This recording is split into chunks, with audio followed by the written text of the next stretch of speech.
再去看世界，来去玻利维亚。玻利维亚有一间流浪狗的收容所，也毋过遮收容的大部分拢是较老的流浪狗。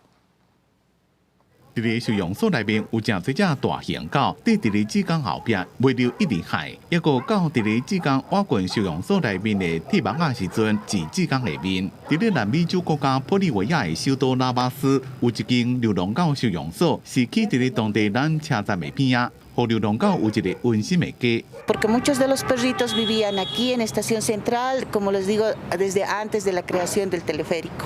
¿Ya? Muchos de ellos son octogenarios, muchos de nuestros viejitos.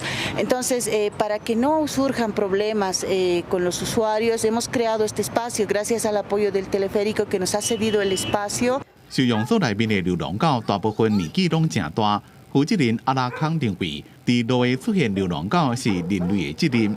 狗应该是家庭的一份子，不过一寡流浪狗无所在通住，一直拢无法度找到适合的家庭，所以为狗准备衫、铁道米啊甲面床，并且由志工照顾因的三顿甲生活陪因耍，希望互这寡流浪狗感觉这就是因的家。 Que sirven, no son valiosos por sí mismos, por su vida, por aportar algo más, ¿no? Pero la gente que convivimos con los perritos creo que sabemos que son más, ¿no? Que son parte de la familia.